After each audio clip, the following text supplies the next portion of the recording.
Hello everyone. मैं हूँ हीना और आप देख रहे हैं लीगल परसेप्शन। आज की वीडियो में हम पूर्व निर्णय यानी प्रेसिडेंट्स को डिस्कस करेंगे, जो लॉ के सोर्स के रूप में एग्ज़ाम में पूछा जाता है। बहुत ही इम्पॉर्टेंट टॉपिक है, बहुत ज़्यादा क्वेश्चन आने के चांसेस होते हैं यहाँ से। तो चलिए आज की वीडियो में इस टॉपिक को पूरा डिस्कस करते हैं, बट वीडियो के लास्ट तक बने रहिएगा। और आगे बढ़ने से पहले आपके लिए एक ज़रूरी इन्फॉर्मेशन। तो आपके लिए ज़रूरी इन्फॉर्मेशन ये है कि जूरिस्प्रूडेंस के नोट्स सिंपल लैंग्वेज में और हिंदी में तैयार हो चुके हैं, जो मैंने खुद तैयार किए हैं और पीडीएफ फॉर्म में है, जिन्हें आप प्रिंट करा सकते हैं। अगर आपको जूरिस्प्रूडेंस के नोट्स चाहिए तो आप स्क्रीन पर दिख रहे इस व्हाट्सएप नंबर पर मैसेज करके केवल 149 रुपीज़ में जूरिस्प्रूडेंस के नोट्स ले सकते हैं। सिंपल लैंग्वेज में है, जिसमें आपको जूरिस्प्रूडेंस के सभी टॉपिक्स मिल जाएंगे। तो अगर हम बात करें आज के टॉपिक की, यानी कि पूर्व निर्णय प्रेसिडेंट की, तो ये लॉ का एक इम्पॉर्टेंट सोर्स माना जाता है। वैसे जब हम जूरिस्प्रूडेंस पढ़ते हैं तो कई सारे सोर्सेज हमें लॉ के मिलते हैं। वहाँ पर आपके कस्टम्स भी है, आपके लेगिस्लेशन भी हैं, जो विधायन वगैरह होते हैं उनको भी लॉ का सोर्स माना जाता है। बट जब बात आती है पूर्व निर्णय की, तो ये लॉ का एक मेन सोर्स माना जाता है।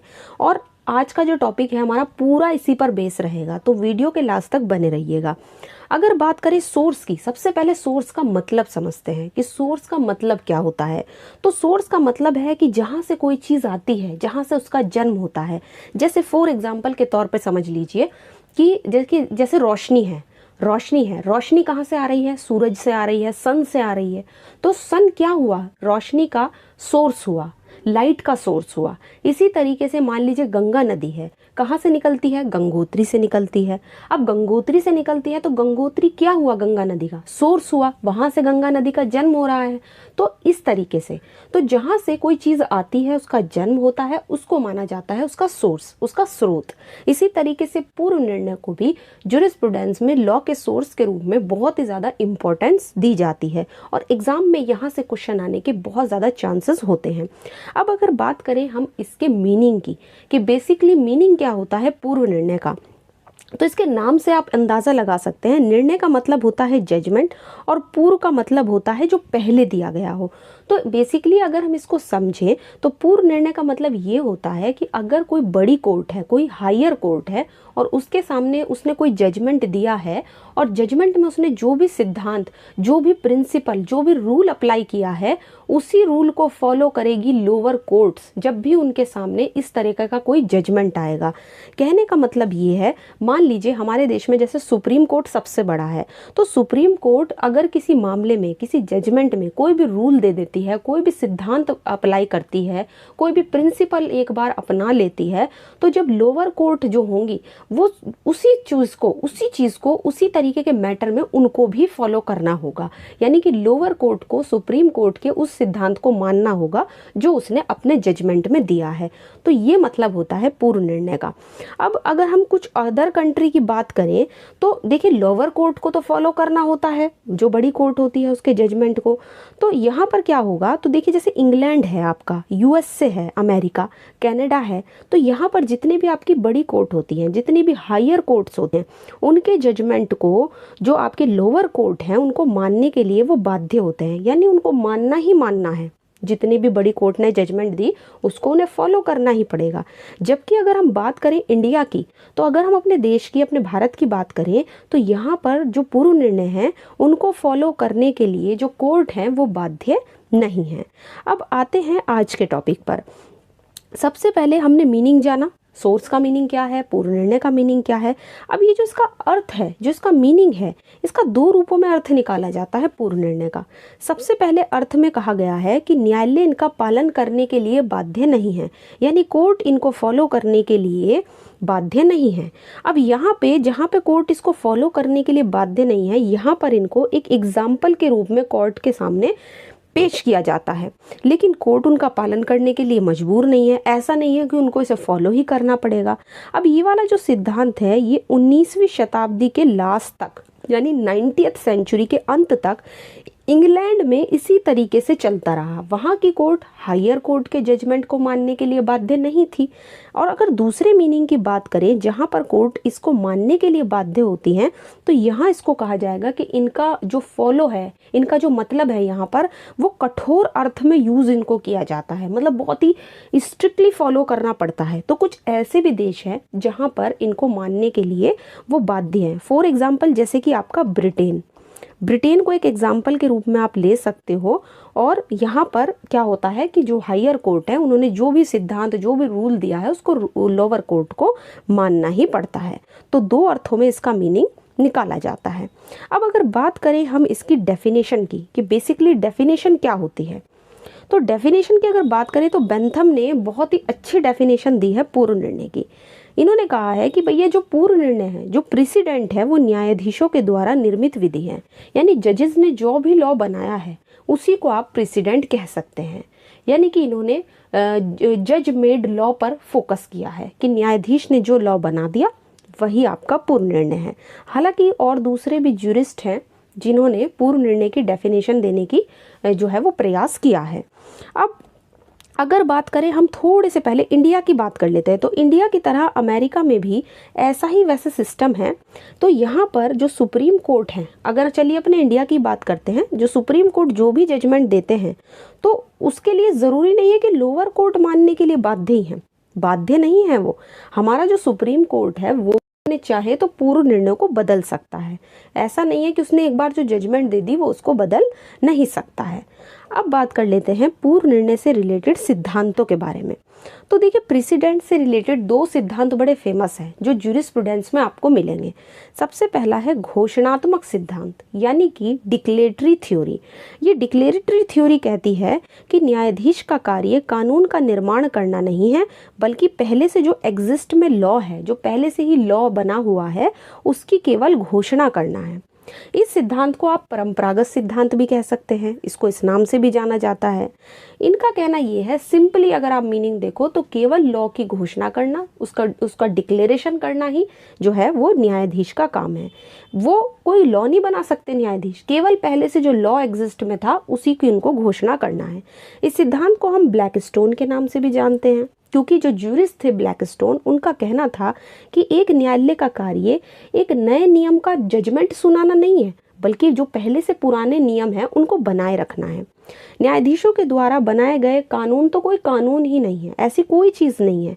अगर हम इस सिद्धांत के समर्थक, इनके ज्यूरिस्ट की बात करें तो इसमें है आपका कोक, जिन ज्यूरिस्ट का आपको नाम ध्यान रखना है, कोक है, लॉर्ड मैन्सफील्ड है, मैन्सफील्ड ने भी इसी सिद्धांत पर मतलब बहुत ज़्यादा उन्होंने इसी को मान्यता दी है, कार्टर का आपको नाम ध्यान रखना है, और लॉर्ड ईशर।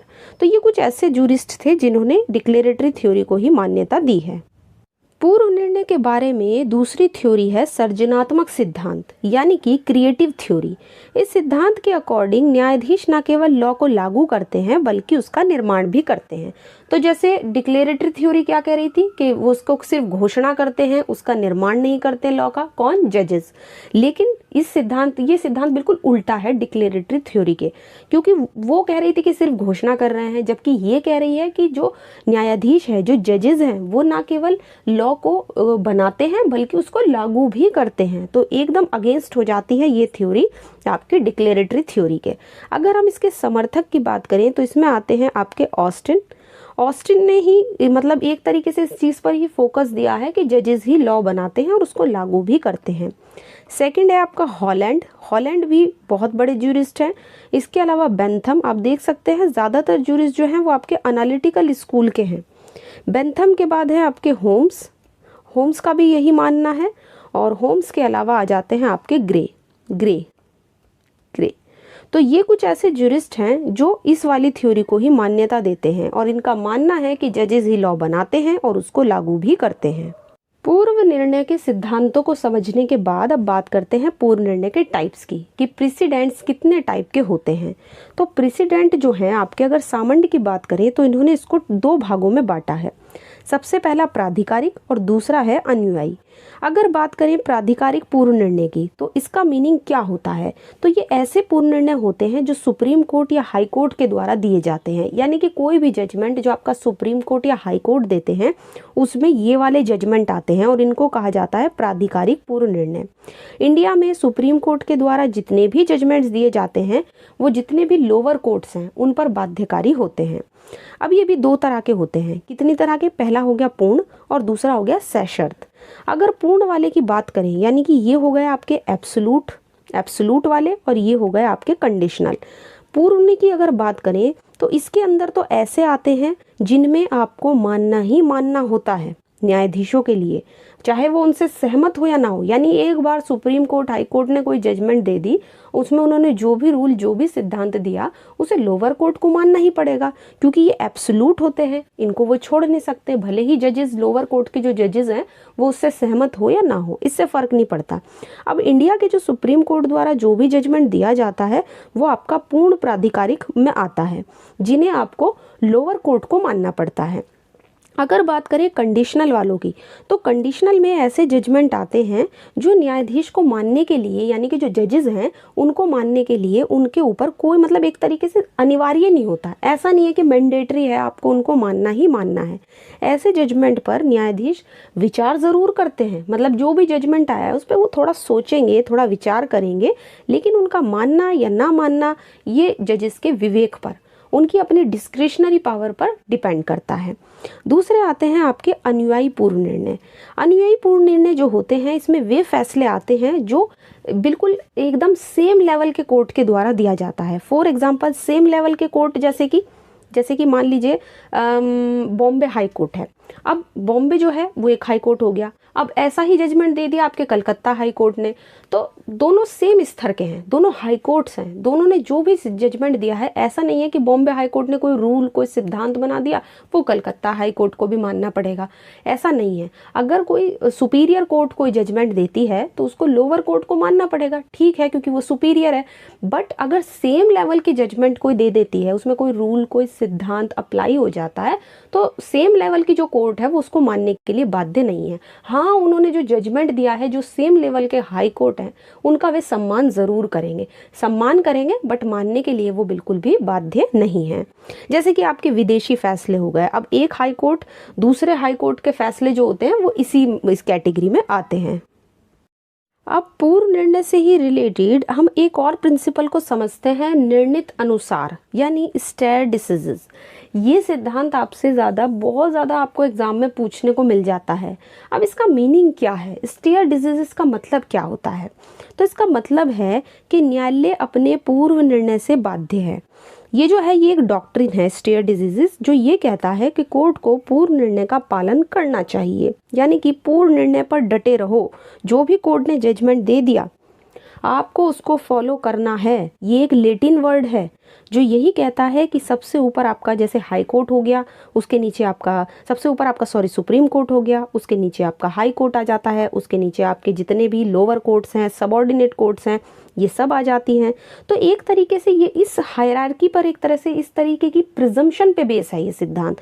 तो अगर हम बात करें स्टेयर डिजीजेस की, ये यही कहता है कि जो भी जजमेंट आपके हायर कोर्ट ने दिए हैं उनको जो उससे निचली कोर्ट है, चाहे वो हाई कोर्ट हो चाहे वो सबऑर्डिनेट कोर्ट हो, उनको मानना चाहिए, उनको पूर्व निर्णय पर डटे रहना चाहिए। अगर सुप्रीम कोर्ट ने कोई जजमेंट दे दिया, कोई रूल सिद्धांत अपना दिया, तो उनको उसी को फॉलो करने के लिए वो बाध्य हैं। लेकिन अगर बात करें सेम लेवल के कोर्ट की, जैसे कि बॉम्बे हाई कोर्ट या आपका इलाहाबाद हाई कोर्ट है, दोनों ही हाई कोर्ट है, और अगर बॉम्बे हाई कोर्ट कोई जजमेंट देती है तो क्या इलाहाबाद हाई कोर्ट उसे फॉलो करेगी? नहीं, क्योंकि वे सम्मान तो करेंगे एक दूसरे के जजमेंट का, बट वे उसको मानने के लिए बाध्य नहीं हैं। एक कोर्ट दूसरे कोर्ट के जजमेंट को सम्मान देते हैं, लेकिन उसको फॉलो करने के लिए वो बाध्य नहीं है। तो यही कहता है स्टेयर डिजीजेस का प्रिंसिपल। सेम लेवल की बात होती है तो सिर्फ सम्मान कर सकते हैं, मजबूर नहीं है उसको मानने के लिए, बट जो आपके सिर्फ जो सुपीरियर कोर्ट होती है, जैसे कि मैंने सुप्रीम कोर्ट का एग्जाम्पल दिया, उसको आपको मानना चाहिए, आपको पूर्व निर्णय पर डटे रहना है। तो ये कहता है ये सिद्धांत, ये आपको ध्यान रखना है। अब कोर्ट जो जजमेंट देती है उसके दो पार्ट होते हैं। एक होता है रेशियो डेसिडेंडी और एक होता है ऑबिटर डिक्टा, यानी कि आपका इतिरोक्ति। ये दो सिद्धांत हैं आपके, जो कोर्ट जजमेंट देती है ना, उसके दो पार्ट होते हैं। पहला पार्ट अगर बात करें रेशियो डेसिडेंडी की, जिसको हम हिंदी में विनिश्चय आधार भी कहते हैं, इसका मतलब है कि निर्णय को पढ़ने से जो सिद्धांत सामने आता है वही विनिश्चय आधार होता है। कहने का मतलब है कि कोर्ट किसी भी डिसीजन पर पहुंचने के लिए जो भी रीज़न देती है, जो भी कारण देती है, उसे बोलते हैं रेशियो डेसिडेंडी। अब कोर्ट ने क्या कारण दिए, क्या सिद्धांत बताए, क्या रीज़न बताए कि क्यों उसने ऐसा जजमेंट दिया है, इसको कहा जाता है रेशियो डेसिडेंडी। और ये सारी बातें कोर्ट को अपने जजमेंट में लिखनी होती हैं। कोर्ट को ये सारी बातें बतानी होती हैं अपने जजमेंट में कि उसने ऐसा जजमेंट क्यों दिया है। और इसका प्रभाव की अगर हम बात करें तो ये बहुत ही ज़्यादा इफ़ेक्टिव होता है, क्योंकि कोर्ट ऐसा जजमेंट क्यों दे रही है, इसके क्या रीज़न्स हैं, इसके पीछे क्या कारण है। जब कोर्ट ये जजमेंट में लिखती है तो इसका बहुत ज़्यादा इसका प्रभाव होता है और ये बहुत ही ज़्यादा इफ़ेक्टिव होता है और ये बाध्यकारी भी होता है ना। अगर इसके फॉलो की बात करें कि इसको फॉलो किया जाएगा या नहीं, तो ये फॉलो किया जाता है। इसके अलावा दूसरा मैंने पार्ट बताया आपको इतिरोक्ति, यानी कि ऑबिटर डिक्टा। अब इतिरोक्ति क्या होती है? जजमेंट का दूसरा पार्ट है। पहला पार्ट हमने डिस्कस किया रेशियो डेसिडेंडी, अब दूसरा पार्ट हो गया आपका ऑबिटर डिक्टा। तो इसका मतलब है कोर्ट की कुछ ऐसी घोषणाएं जो विनिश्चय आधार तो नहीं है, यानी कि जो रेशियो डेसिडेंडी तो नहीं है, बट यूं ही कह दी गई हैं, निर्णय के रूप में नहीं कही गई हैं। यानी कि ऑबिटर डिक्टा का मतलब होता है कोई भी ऐसी स्टेटमेंट, कोई भी ऐसा ओपिनियन जो जजेस दे रहे हैं। जैसे मान लीजिए कोर्ट के सामने कोई जजमेंट आता है, अब वहाँ पे 5 जजेस हैं, 5 जजेस में से 4-1 के बहुमत से जजमेंट आता है, तो एक जज जिसका ओपिनियन अलग था उसको माना जाएगा ऑबिटर डिक्टा। ऑबिटर डिक्टा मतलब उन्होंने अपनी ही कोई ओपिनियन दी, उन जज ने जो भी कुछ कहा, जो भी कुछ स्टेटमेंट दी, जो भी कुछ अपना मत रखा है कि नहीं इस मामले में ऐसे नहीं, ऐसे होना चाहिए।